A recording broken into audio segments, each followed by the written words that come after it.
SB2 is a bill that will restrict the number of places and how good law-abiding residents are able to carry their guns with a valid CCW. This law is aimed at reducing violence in the state of California. Unfortunately, as we all know, our CCW holders are responsible to little, if any, violence when it comes to firearms. They are individuals who have gone through a background check, they are well trained, and they are responsible. That is why they are granted a CCW. As I said, this bill infringes upon the rights of those individuals to carry CCWs in certain locations, which in a way makes it difficult to store your gun, because where are you going to keep it? You're going to keep it in your vehicle, or are you just going to leave it at home because of the new restrictions? These restrictions impact the safety of our good law-abiding residents and how they protect themselves, their families, and their friends. The current holders, it's going to restrict where they can carry their guns with a CCW. So there are going to be times when they are going to have to leave their gun locked and secured in their vehicle, which in and of itself is a problem because we know vehicles get stolen and cars get broken into.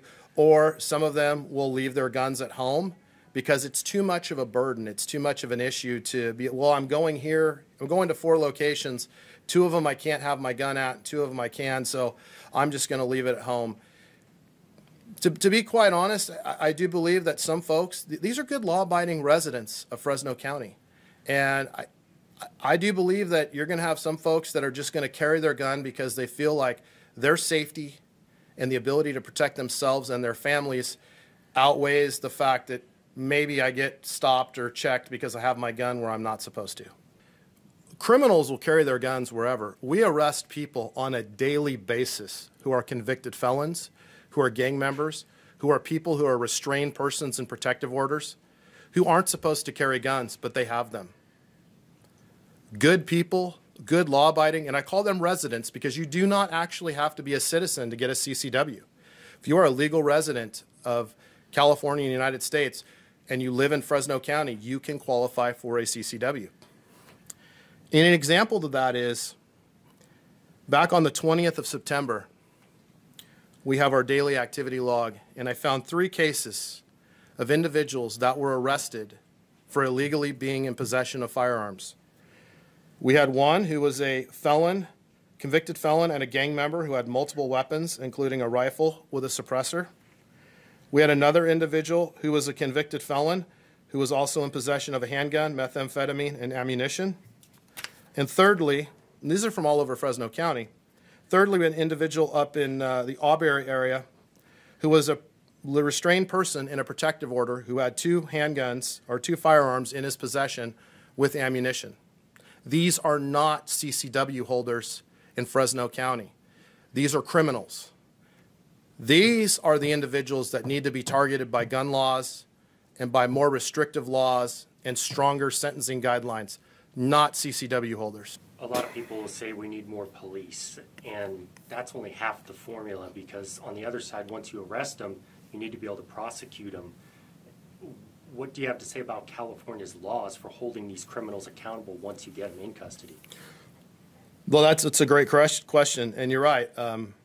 We could have all the police out there on the streets, but you have to make sure that the district attorney's office has an appropriate number of prosecutors, and then you have to look at, once these individuals are prosecuted, where are they going to be held in custody? Where are they going to do the time for the crime? Well, we've only got about 3,000 beds across the street at the Fresno County Jail. That number is not increasing due to things like Prop 47 and Prop 57, sentencing guidelines and things like that, the amount of time that people do and the credits that they get for time that they actually do. It gives them more credits and it reduces the amount of time they do in custody, so they're back out on the streets. Now you couple that with the fact that from the mid-2000s, California had about 160,000 individuals in state prison. As of April, May of 2023, we had 95,000 people in state prison. That would be 92,000 males and approximately 3,000 females. So what happens? That puts the burden back on the 58 sheriffs of the counties of California to keep people in custody off the streets to keep our communities safe. We don't have the jail beds. So what happens? they get released, whether it's a federal court order release, an early release, or they get credit for time served, they're back out on the streets. That's a problem. I'm frustrated because you're going after individuals that are law-abiding, good people that are trying to do the right thing. And you're not focusing on the problem. This is not a problem. This is what my message to the governor is. This is not a problem. Criminals, felons, gang members, prohibited people, those in possession of ghost guns, those committing all these different felonies, those are the problem. We need to focus on the problem. And how we issue CCWs here, I've been part of that process for 10 years. One thing is, if the governor has any questions about a CCW process, I invite Governor Newsom to come here to Fresno County, and I will walk him through from start to finish how we issue CCW permits. He can watch how we conduct our approvals, how we do our appeals, and how we deny permits for individuals here in Fresno County, if that would give him a better understanding and a better peace of mind about how CCWs are issued here, at least in Fresno County, within the state of California. If it's not broke, don't fix it. And in this case, I believe there are some small improvements that we could make across the board in the state of California to how CCWs are issued. None of us are perfect. We could always improve things. But there's not an issue. There's not a problem. Let's focus on the problems. Let's focus on people in our communities that commit acts of violence. It's not our CCW holders. I tell you that from all the information that I have, from looking at our records, and from being involved in this process since 2012. That's almost 11 going on 12 years. CCW holders are a very small, minor fraction. They're not the problem. It's these other groups that I've talked about that are the problem. Do you think this will discourage a lot of people from applying for a CCW since there are so many hurdles now? I do believe that it will discourage some folks from applying for CCWs because it takes away the usefulness of having a CCW when you're limited and you're restricted from carrying it in these different places. As far as how we do them, we're just going to interview the two character references that we need to. We'll talk to their spouse. And additionally, with the requirement going from 8 hours for a new permit to 16 hours of training, that may discourage some people as well. Has to be references, right, in order for somebody to get a CCW. How similar is that to a deputy coming onto the force or a police officer? Well, it's very similar to what we call a law enforcement background. And in this case, when someone fills out a background packet and they apply for a job, either with the police department or the sheriff's office, they list anywhere from 5 to 10 references, personal references that we call. I don't know of the true value in that because from my experience working HR for over 10 years, the people that you put down are references are typically people that are going to have a lot of good things to say about you and probably aren't going to say anything negative or talk about anything you've done that's been criminal or wrong. It is going to take a little bit longer because we're going to have to get these resources. We're going to have to do a little bit more of an in-depth investigation. As far as resources in the county, remember, CCWs are what we call here in Fresno County are cost neutral. So there is no cost to the taxpayers.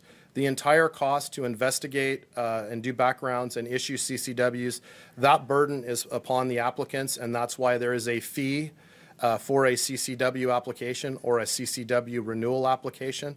And in that fee, it covers the hourly cost of the background investigators and any fees that are due to the Department of Justice for the fingerprint check and the subsequent response regarding their background. Does anything change as the way you plan to do business? Anything on your just cause ruling? What can you tell residents? What I can tell residents is that we will have to conduct 2 additional character witness interviews. And if you're married, we will have to interview your spouse.